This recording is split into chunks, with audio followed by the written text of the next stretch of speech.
Good evening, everybody, and welcome to the 66 Think Tank, where we brainstorm lots of RPG ideas. This week, we're going to be looking at some character creation. We're going to take some backstories which people off the web have created for us, and then we're going to be fleshing them out in the 66 modern setting. So, actually ending up with almost finished characters by the end of the process. But before we get started on that, let's do some check-ins. I'm going to hand over to Jay to run these. Yes, which basically involves me saying hello and then passing it on to the next person. So while I'm doing it right to left, which means I go first, this is great. Check-ins. Busy week. Busy week. Lots of work at work. We're really pressing on with the building of our fusion machine, and I've been running around doing lots of paperwork because all the fun design stuff has been finished. Hellenic-wise, we've got the first section proofread, so we're now pretty much well over halfway through proofreading on that, so that's all good. Next up, Pat is going to tell you how amazing his day was. Yeah, my day was amazing. Oh, camera position's weird. Alright, yeah, pretty average week. Not had a lot to do, so yeah. Fair enough. Go ahead. Josh, you've had a haircut. For a moment on my microphone. Yes, I have had a haircut. I now have got cooling vents on my head to stop me overheating in that warehouse, and it has been very warm in that warehouse. Also quite busy and dusty. But in other news, been working on one of the major races, minor races, the Slid Arm, which are the insect red shirts I mentioned last week. We now have a vague backstory and their character shtick. They are now expert salvagers / mercenaries for hire. Cool, that's good to hear. Emily, more felt monsters? Yes, lots of felt in this week. Been doing a lot of commissions, making lots of flowers, and yeah, finally got back to doing some inking work there for 66, which was nice, and made a great change from doing felt and other random craft bits and bobs. And yeah, that's about it. Really being kept really busy at my job at the moment as well. Cool, that's good to hear. Chris, how are you? Yes, I'm good. This week has involved a lot of proofreading, which is not my favourite job. In fact, of all the sort of things I have to do with 66, that's my least favourite, because I've been proofreading a lot of Hellenic, and I've also been proofreading Road to Petra. So I've been through that twice now, and I've always finished my part of the proofreading. I've got about a day to do it. If I do it tomorrow, it will all be done, and then I can hand it off to our proper proofreader, who will find all the blatant, obvious mistakes I've missed. So, good progress, if not necessarily the most fun week. Fair enough, that's good to hear. Ben, backlit as ever, how have you been? Pretty good. It's been a pretty good week, all told. Work's been the same as usual, but I've been cracking along with the monsters. Hoping to get, by the end of next week, hopefully I should have all the monsters done for the introductory adventure. Then I'm planning to start on Martians, because they have a nice hierarchy to them, which will let me get monsters done for every stage of play. And they've got chumps, troops, badasses, and bosses among them. So, and I only have to do 13 of them. So, well, 12 technically, given Capricorn is the make your own Martian thing. Cool. I've started staring up into space. Right. So, that's fine. Yeah, Thanks, that's been my week. Brandon. Right, I'm now going to hand over back to Chris for the main body of this week's meeting, which is going to be character creations for a zombie adventure. Yes, thank you, Jay. This week we took a slightly different approach. I found a photo of a group of, it looks like a party basically. But it's a zombie apocalypse survival party. So there's sort of like they're all standing there posing with chainsaws and axes and guns and things like that, looking badass. And the question was who were these people? What we wanted was backstories for these people. What were they before the zombie apocalypse came out? What were their lives like? And also now, why do they keep going when the world is such a hellhole full of zombies. Why do these characters bother to fight? So I put those out there for people to suggest, and we got 3 really fantastic backstories back from the people on G+. So we're going to take those backstories and actually create some characters. Now, because we've got 3 characters and 6 people in the meeting, we've divvied them up between us. So the first character, Bobby Bruce Lee, Jay and Josh are going to talk about their paths and advantages. Yeah. So yeah, to give, I'll do the rundown, and then Josh can bounce some ideas around. So Bobby Bruce Lee, primarily this guy's the soldier class. His basic backstory is a thug who was taught how to hunt by his dad, ends up getting in criminal trouble, and then ends up going to basic training into the soldiery, where he gets quite good at it. Then all hell breaks loose when he's home on leave between tours. So pretty standard kind of soldier backstory, wrong side of the tracks turned good, classic American escape from poverty story. So yeah, what do you reckon, Josh? What would be a good one to start with for this guy? Evidently, we're going to have to start with military service. If this guy's a soldier, he's going to have experience in the field, and he's going to have knowledge how to use guns. So straight off the spot, snapshot, use a ranged attack on an opponent who has just moved, and if the zombie is going to be continuously moving, it's going to be a very, very useful skill for him to have. Yeah, so straight away off military service, we're picking up snapshot. Mm-hmm. Yeah. And survival, going to be essential. Finding food and shelter in extreme conditions. Yeah, okay. Good, so that's a couple of skills we picked off that one. If I vaguely remember the original quick start rules, we generally want to pick 4 live cards across and then pick out a few others. I also had my eye on Street Thug. I didn't see that one. I did find Rebel and where are you? Burglar. Yeah, Burglar I think perhaps fits a bit better than Street Thug. I don't think this guy's too much of a rebel. He wouldn't have got on with the military backstory at all if he'd actually carried on being a rebel. Mm-hmm. I think Burglar would do nicely. So Mill Service and Street Thug, and the last one I was going to pick up was Outdoor Enthusiast. Give me a second. I'm going to find that. I did find one that sorry. I'm quite liking off Outdoor Enthusiast. That works nicely with his backstory of having been taught how to hunt by his father. Mm-hmm. So what we ideally want to do is pick a life card of each of these. So military service, probably manual dexterity, not some kind of fetish wear. Outdoor enthusiast, we're definitely looking at healthy and/or toughness. Yeah, if he's going to be army trained, he's going to be pretty hard and resilient. So let's take healthy and toughness off Outdoor Enthusiast, and a life card off Burglar. Given his backstory, I suspect, one of the aspects of his backstory is his strong devotion to his wife. So self, perhaps less so, but maybe we can try having a look at cunning. Cunning, certainly. I mean, he went for that car in his backstory, which is going to be exploiting the weakness. I mean, he saw how to get into that car pretty quickly. Yeah. I'd quite easily vote for cunning there. Yeah, we've already picked off, you ordered snapshot and survival of military service, didn't you? I did. Yeah. So we should probably pick off a couple skills from Outdoor Enthusiast and Burglar each. I'll take Outdoor Enthusiast. I'm probably going to take Navigation and Wilderness Environment. I think this will go, given his backstory with his father teaching him to hunt and his training as a scout and a sniper, I think those two will go quite well. What skills do you reckon we should take off Burglar? Breaking and entering. Very, very useful. I mean, if you're going to be going through a potentially screwed over city, you're going to be wanting to be able to get into places, particularly forcing locks, certainly. I mean, if doors have been left locked during the zombie apocalypse, you're going to need to get into it.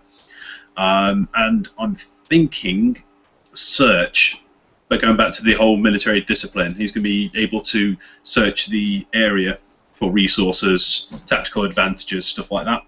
Yep. Okay, so yeah, we go 1, 2, 3 path cards. 1, 2, 3, 4, 5. Sorry, we picked off healthy as well, wasn't it? Was another one. Yes. Sorry, I'm just adding that into the notes. So 4 life cards, that gives us 7, 8, 9, 10, 11, 12, 13 cards. That's not a bad set, so we can probably spread the points out from there. So I think, what did our reader, viewer, writer, poster, did they give us an item that was particularly of interest to him? Dog tags and a photo of his wife, apparently, which makes sense, given his backstory. We could probably add those as mundane, but I don't necessarily think he's going to be a lot of particular use in combat. I think probably the other thing we do is give him a bit of equipment. The character in the imagery has got quite a powerful rifle, so we probably give him a good quality rifle. I was thinking we may need to swap out one of the skills then. I've just found weapon expertise, meaning as a soldier is going to be trained in possibly rifle use, more than, say, shotgun or pistol. Yeah, weapon X down and equipment rifle we'll add, and then I think that's a reasonably good set for us to pass on to the next pair working on the next character, Chris. Yes, I thought we'll just briefly throw it open to any comments from anyone else about the characters and selections.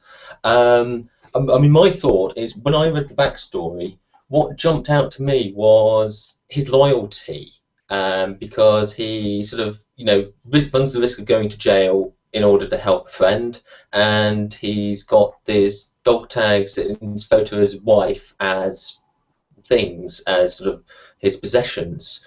So I would like to see trying to find some path card, some advantage which sort of reflects that loyalty. I mean, the obvious one would be society, but finding that on a path which also gives you the skills you want might be quite tricky. Has anyone else any thoughts on this character before we move on? Okay. Well, next up, we've got Amelia Amy Mansfield, and Ben and Em have been looking at her. So, guys, do you want to talk to us about that character? Yeah, do you want me to read out the brief, or do you want to do it, Ben? Go ahead. Yeah, right, good. Put my reading glass on now, so I should hopefully be able to read it. Amelia Amy Mansfield was a chef. And before the zombie apocalypse, she was actually due to star in a TV show in New York, and then the apocalypse hit, and everything went to hell. She was one of the few survivors, and has now become a lot more militant. So I'm trying to read at the same time. And her thing that's keeping her going is that she wants to return home to her family. She's got 2 children, a husband, and her prized possession is the photo of her family. I found my notes. There's quite interesting ones, because rather than going for basic military straight away, because though it does say she does become more militant, there's some nice ones you can go with the home life. Yeah, I was thinking of in the party she'd be a bit more of the every person character, one who's not so much. I was thinking because obviously she's about to appear on a TV show, she's obviously got some degree of interpersonal skills, some persuasive bits to her personality, mixed with. Hold on, let me get my brief up again. Yeah, since she's the one that's chosen to act, and she's got grace under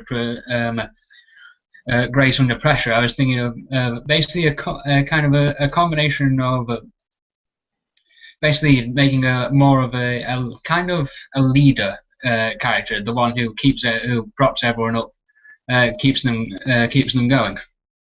There's a few parts quite interesting would relate to her. So there's the actual career one, which is quite nice, because obviously you've got the cooking skill, but it's also got the life card dissociation, which kind of goes into that grace under pressure. She knows people's emotions. Where's this career one? It's career. It's one of the parts. Kara. Not. Oh, Kara? I thought I was reading career. But right, Kara, found it. That's me not being able to read. But yeah, some nice ones that fit there, like cooking, first aid, which would be handy in a survival horror, cooking, and the disassociation. Disassociation would be very good, yeah. In family life, there's also quite a few as well, like empathy, comfort, and life experience. Yeah, yep. Life experience.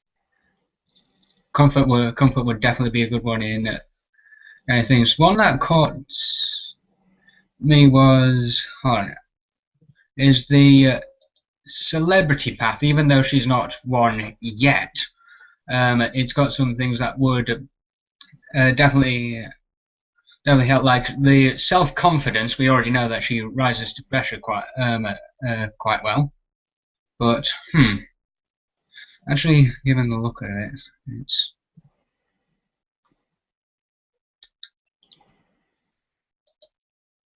no. There's not a celebrate, but there is one that I saw earlier. It's not street performer. It's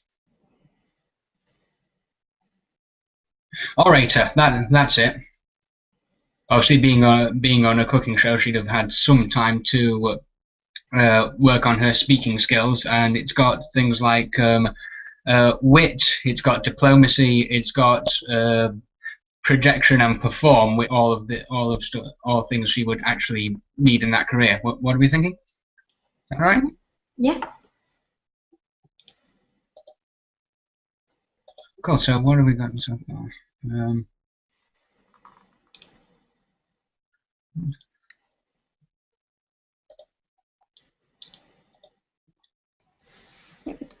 So those are the ones that seem to fit so far. How much have we got?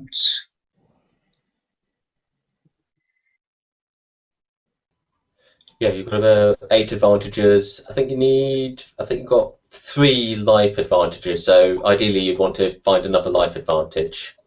Okay, another life. Well, what have we got? We've got expectancy. Have we got a life? We've got a life card from all 3, so haven't we? We've got empathy from family life, dissociation from carer, and wit from orator. Let's have a look in carer again. What one works quite nice is to go with her kind of the fact she's become more militant now. In military service, there is a manual dexterity. Of course, would also link to her cooking abilities, and from having a busy family life before the apocalypse as well. Yes, you're not limited to 3 path cards. You can always go more. It's just it has a slightly different effect on the character. Yeah, we'll patch in military service for manual dexterity then.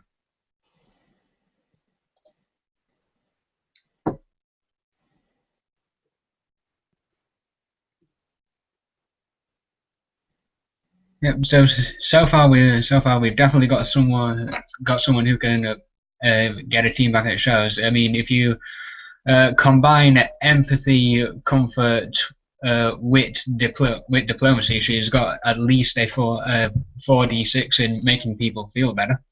And getting a team up and moving again, especially if you ram a projection in there as well.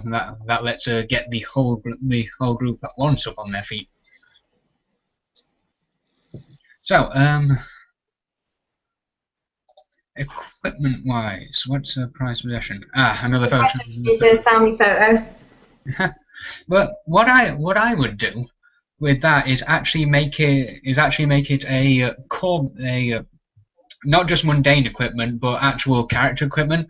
It's so important to her, and since she's the inspirational character, she can actually.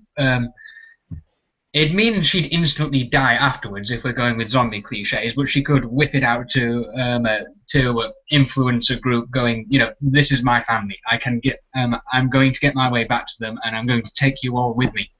Or there, but I'm a terrible speaker. But something along those lines. I think it's important to her and would serve her well when convincing people to have what she's fighting for there with her.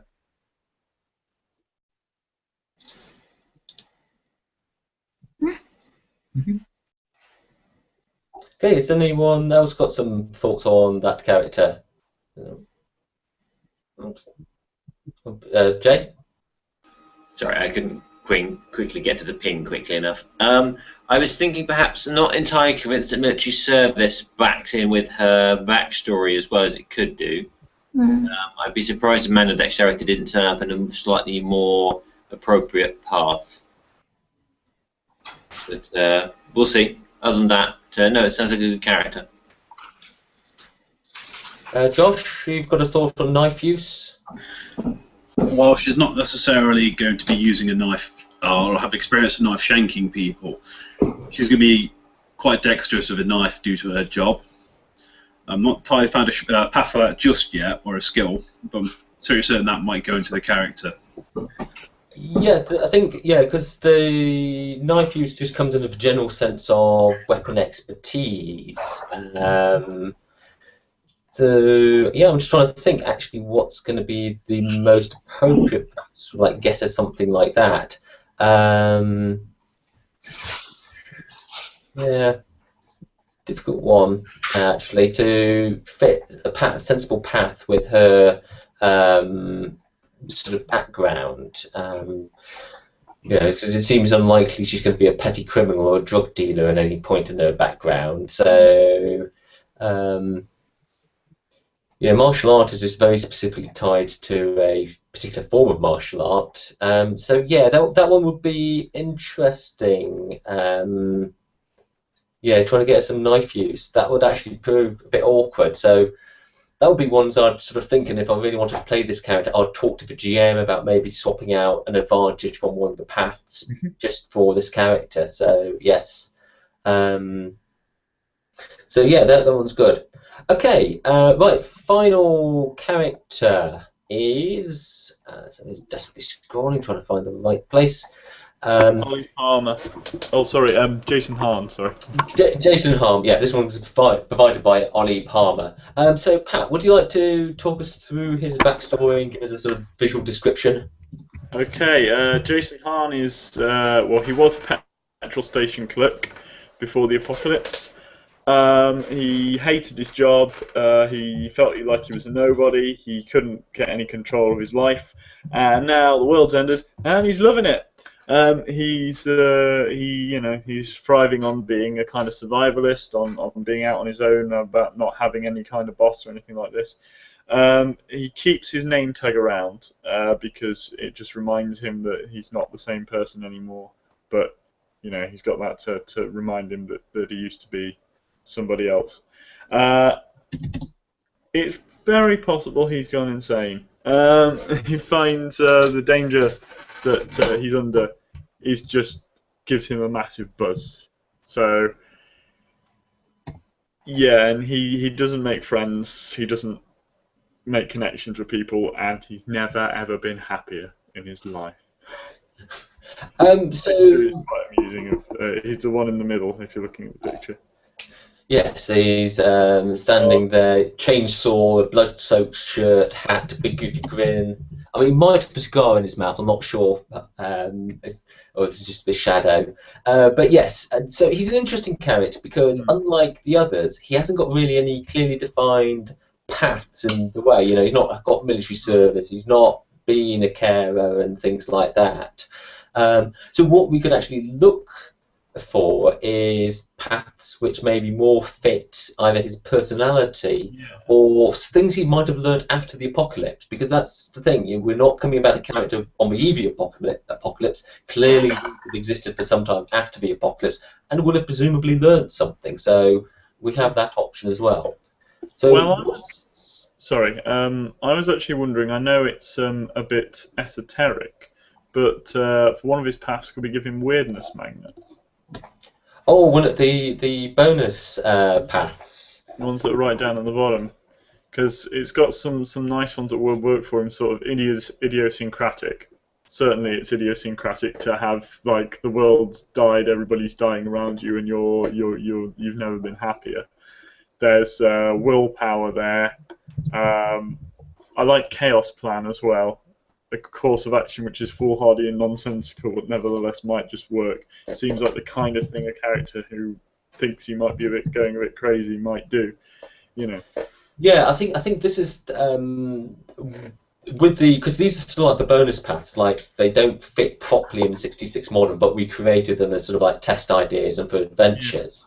And I think what I'd say is that you'd have to talk with the group to make sure, because if you take chaos plan as an advantage, it has a particular effect on the game because you specifically nonsensical ideas. So it would be more playing up the whole zombie situation for laughs. So more like Zombieland than Walking Dead. Yeah, I think that makes sense, I guess.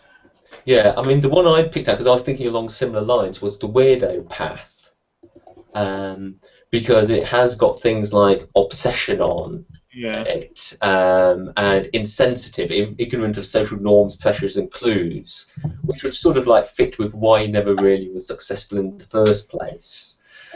Yeah. That makes sense. So you could also give him like an obsession with zombie killing, or something similar. Yeah, I mean he might be literally writing the book on it. Yeah. Well, it says in his thing that he every zombie that he kills is like a bit of catharsis for him. So maybe I quite like that. Hmm. Yeah. So yeah, I think let's go for Weirdo. Would be Weirdness makes us a bit to the left of Weirdo, isn't it? So, that's right. Yeah. And yeah, I'd definitely go. I mean, I want to pick a life card off there. They've got distinctive looks, faith, and unusual size. Now, the photo doesn't look particularly of a person of unusual size, nor does it hugely distinctive, which sort of leaves us with faith. And while it's not in the backstory, there's no reason why he can't be deeply religious. You might even like find Spaghetti Monster or Scientology or one of those. Well, it doesn't necessarily. I suppose it does say deep belief in a religion, but couldn't you take faith in, in himself, or? Yeah, I think if you talk that through with the GM and the group, then yeah, you can sort of like tweak that because it's sort of left fairly loose exactly what it means. So yeah, faith, insensitive, obsession, definitely from that path. What other paths were you thinking about? I thought rebel.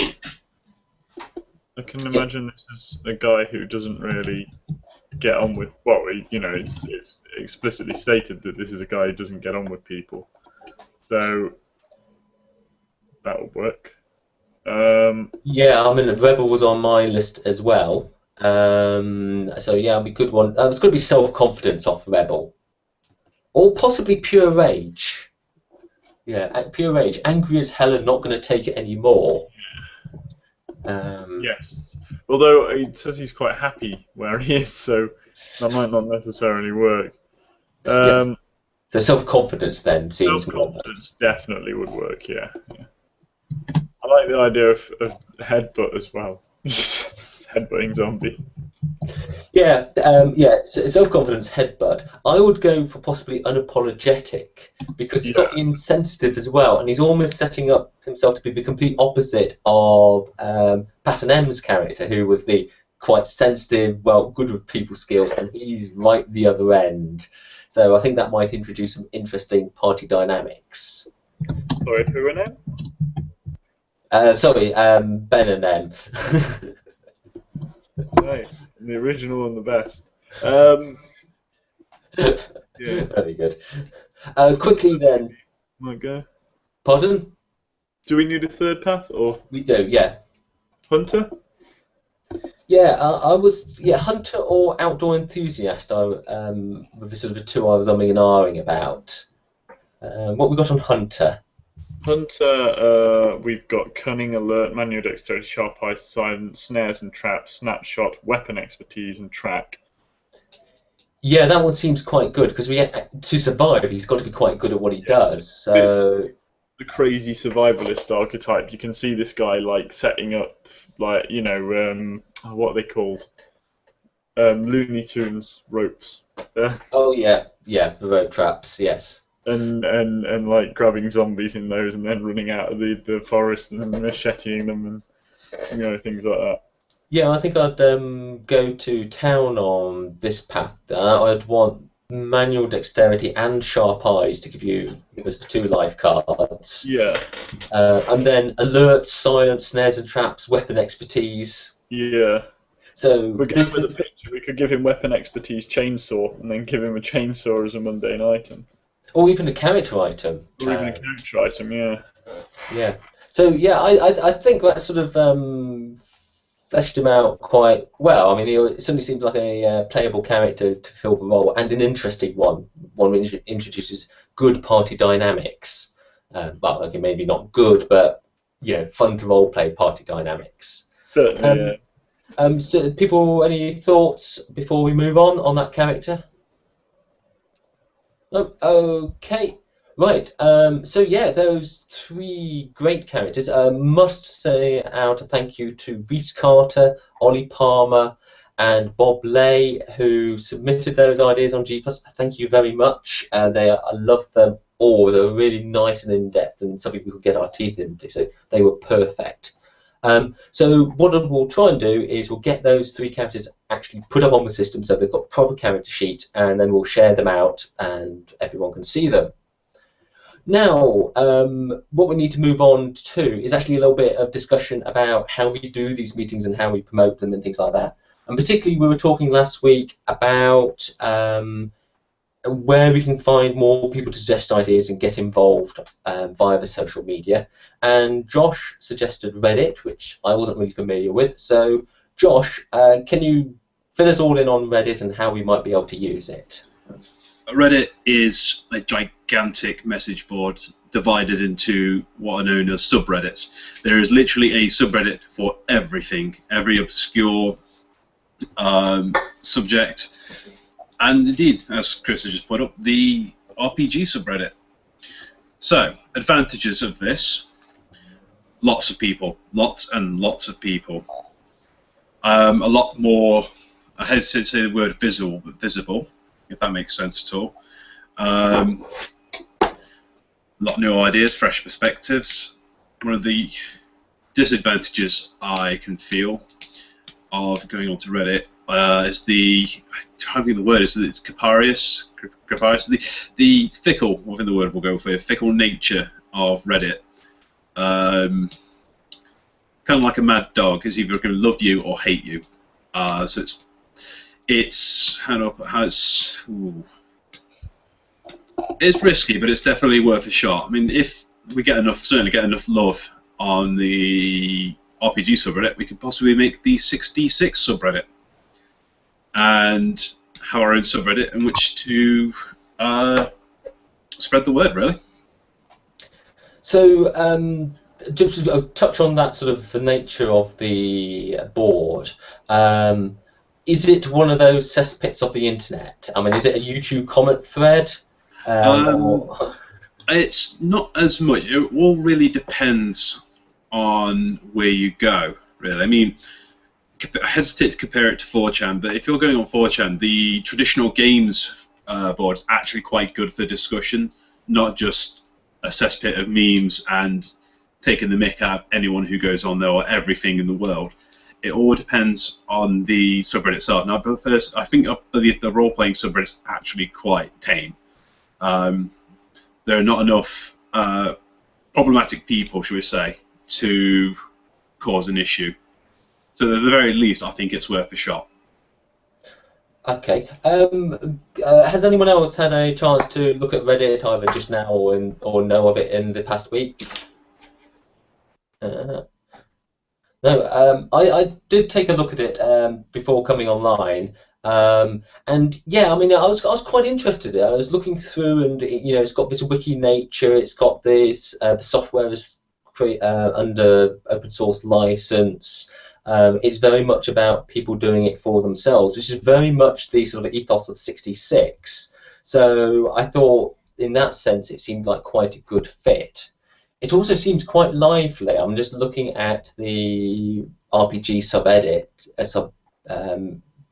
don't know what you call it, the sub page, and the posts are all 1, 2, 3, 4 hours ago, and they're picking up 20, 30, 40, 50 votes. So it seems quite active. It's certainly very, very active.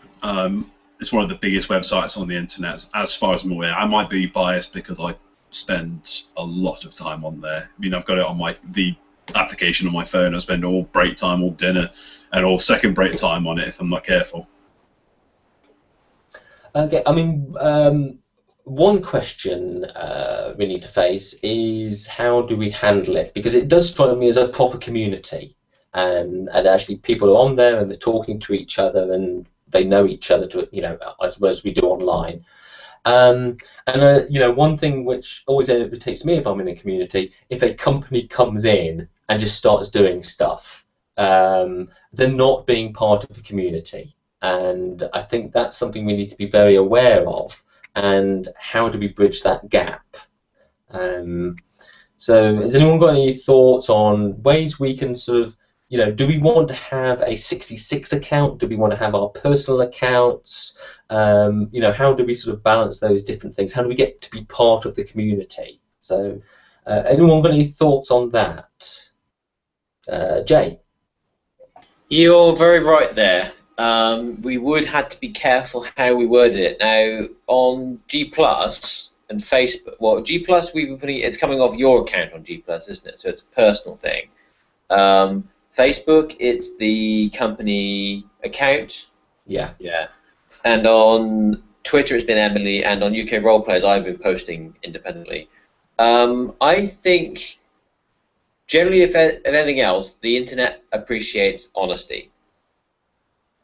So I think my preference would probably be to go on as a 66 account, but it would help if we're also posting a little bit ourselves, perhaps. But I think, yeah,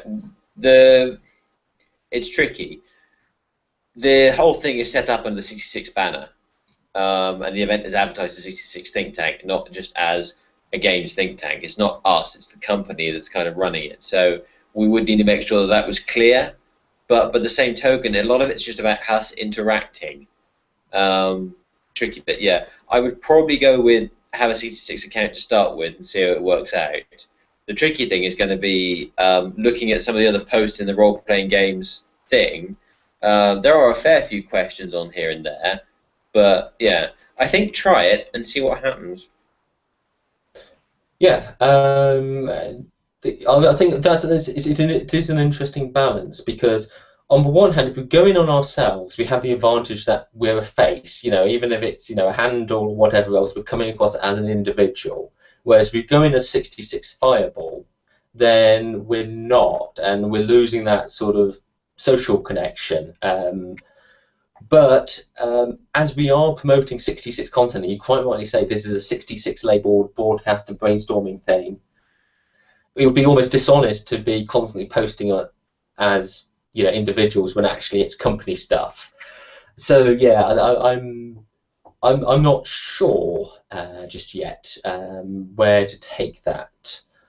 I think it's one of these ones we need to try.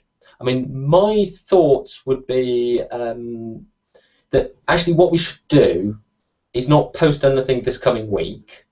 That those of us who haven't got accounts go and create personal accounts and maybe go in and comment on a few threads and just get some experience using it before we make any real decision. Because I think that's the problem. We need to dip our toes in without offending anybody and to get useful information. So does that sound like a reasonable plan to people? I'm seeing lots of nodding heads. Yes. Good. Thank you, Pat. Just remember, your cameras do not switch to you if you only nod.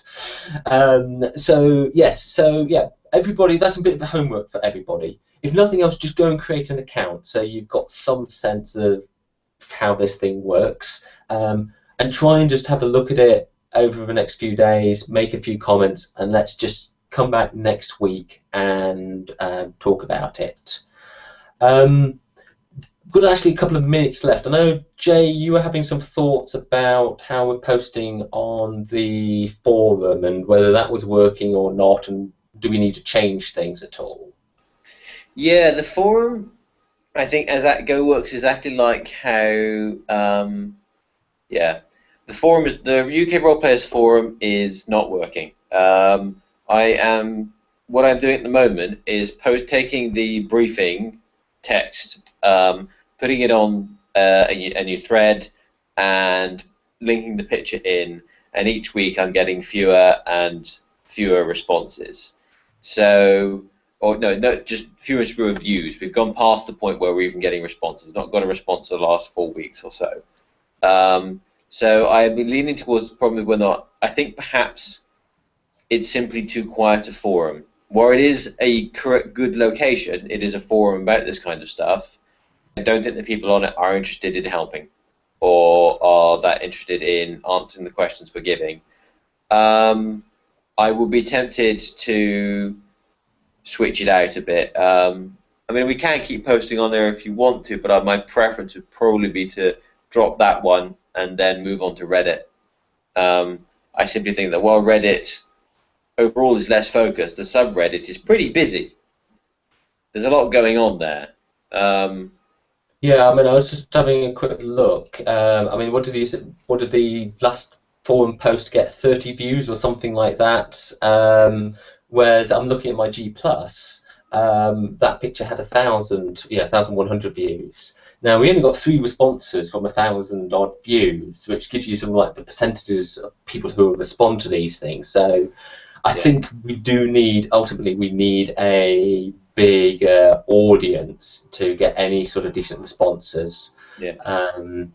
So yeah, I mean, I'm happy with you. I mean, if you want to sort of put that for the UK role-playing forums to one side and focus your efforts on Reddit, and let's see where that takes us. I think it also, I mean, what the thing about the UK role-playing forum is a very narrow, selective group. It's UK role players who want to be on a forum, and then you're filtering for people who are interested in answering the question. And also it's a website that people have to sign up to and all the rest of it. Whereas Reddit, if we get ourselves on towards the front of the RPG subreddit, then you quite quickly end up going, nope, there we are, and you can really see it, and something that people will see. Yes. So that sounds good. Joshua, you've got something to say on Reddit? I just had a thought that's occurred to me. It may be worth PMing some of the admins of the RPG subreddit and see what they say. We don't want to go on there and advertise 66, and they'll go, well, you can't do that, and deletes the thread immediately. It might be worth asking them, say, look, we got this idea, can we do it, please? Given you've got an account, Josh, I probably suspect that it might be quickest if you did that. Well, I'll tell you what, we won't do that immediately. Let's just spend the week going on as ourselves and not posting anything 66 related, and so we get a feel for it. And then when we approach the editors, the moderators, which I think is a great idea, Josh, at least we've got something. You know, we're not completely out of the blue. So I think that's a good plan, Josh. Okay, right. Out of time. Okay, so that's some thoughts. That's good. So that's very good. Thank you very much for that, Josh. So yeah, everyone get on, have a play with Reddit. Next week, what are we going to do next week? I sort of thought this well at this point. We haven't got anything on the playtesting front at the moment. So if people are looking to do playtesting sessions, now's a good time to start getting organised. So that's something to bear in mind. Has anyone got anything they want to do for brainstorming for next week? Let's have a quick think. Hellenic-wise, I don't necessarily think anything immediately crops up. And yeah, I could potentially. I mean, as a fallback, character creation for giant chickens is always something we can have a look at. I have a few characters already, and I'm more interested in getting more. It has, sorry to jump in, but it has just occurred to me, we've never actually had a playtest of the Lovecraft character creation path and stuff. Bingo. So without trying to step on your toes there, Jay, it's just it's been something that we spoke about a year ago, maybe even a year and a half, and we never got round to it. So it would be useful to do that if that's okay with everyone. Yeah, I think that's brilliant, Pat. So next week we'll do character creation. So how are we going to hook people in on that? I mean, just ask them to do a backstory like we've done this week. Give us some ideas for Lovecraftian characters, their backstories, where they come from, where they go to. I mean, Lovecraft's massively popular at the moment, so we shouldn't have too much trouble getting people wanting to write in. Have you done any archetypes for Lovecraft yet? I did all the character generation stuff. Was some of the first stuff I did, so I don't remember doing it, but it's possible I did and I'd just forgotten. No, I don't think we did then because it was added relatively late to the rules. So yeah, no, I don't think. No, I've got paths. I've got lots and lots of paths, but no. Yeah. Sure. Okay. Oh wait, we did do some character generation. Now that I think about it, because there's 3 games, but I mean we can still do some more if you want. No, I think it's worth doing some more, and especially if we do the same as again with this week, and to get some ideas from people outside, because it's very interesting having to create the path to somebody else's ideas. It gives a different challenge. I think it tests your path setup differently as well. So that's brilliant. Okay, Pat, if you can put together a post, and we'll share that out next week. Okay, I think we're... Oh, no, we haven't done the pluses and deltas. We're short of time, so Jay, very quickly, can you run us through the pluses and deltas? Okay, going first. Good, meeting good. Characters good, character creation also good. Bad, a little bit of pauses here and there. There are times where I think we didn't have quite the canter and flow in the conversation. Pat, quickly. Oh, good. Yeah, I agree that it was kind of cool to see a thing where we were working off someone else's opinion rather than our own. Delta's the same as Jay. I mean, I know I'm kind of more responsible for this than anyone else, but the kind of pausing and thing and a lot of that stuff. Yeah. Josh, what have you got for me? Plus, falling very, very, very quickly in love with this character generation system. Deltas, I think we'd start the meeting slightly earlier than we normally do.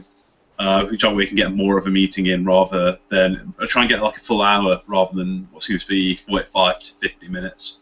An extra 10 minutes for a meeting can't hurt us at all.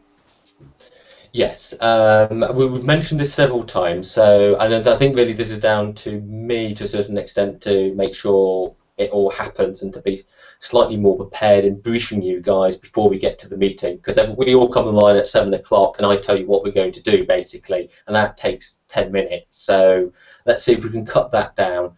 And if nothing else, I think next week our goal should be we go live absolutely no later than 10 past, so that at least we sort of don't have that creep. So we'll start at 7 as normal, but we won't go live.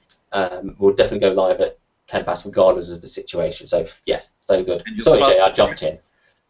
Oh, my pluses. My pluses noted the same thing, the structure of the meeting, in that I split people up to look at the characters differently. I think that was good because we got a nice focus on it, but it did seem at times a lot of us were sitting around doing nothing and we didn't have that interchange we did when we're all diving in on the same topic. So there's some balance there. It's a plus and a delta. I'm not sure we quite got the format right. Emily? Yeah. Plus it's a good meeting. Delta, yeah, about the splitting up. I personally find that quite uncomfortable because it's kind of like when you're put into a team, you can't really go away in the corner and discuss it together. It's kind of like, oh, we have to discuss this live. Oh, okay. And so if you're socially awkward like me, it just gets really uncomfortable really quickly. I think that's a good point. Sorry about that then. Oh, sorry, did you say me? Yes, Ben. Okay, my Plus and delta, please. my plus and deltas are kind of a combination of Chris's and Em's really. I do think the new structure is working very well, but again, splitting up, it might be we've just said we need to start earlier, so we can't have more time to get used to it as such. But to those of us who are a bit less on our toes, it can catch us off guard. So yeah. Yeah, I think perhaps it might be worthwhile if we want to do that kind of pairing up again, Chris, particularly if we've got topics to read, then it might be worth sacrificing a little bit of time in the meeting or time before 7 o'clock. Just do a little bit of prep work. Yeah. Might help. Yeah, I think it does. I did sort of intend to do more, but it just didn't happen. Okay, well, Back over to you, Chris. Thank you very much. Thank you, Jay, for that. Thank you, everybody, for taking part in the meeting. Thank you for watching, and of course, thank you for specifically to Bob and Ollie and Reese, who all suggested some great ideas. So that's it. We're back next week, 7 o'clock UK time, Friday. Until then, bye-bye.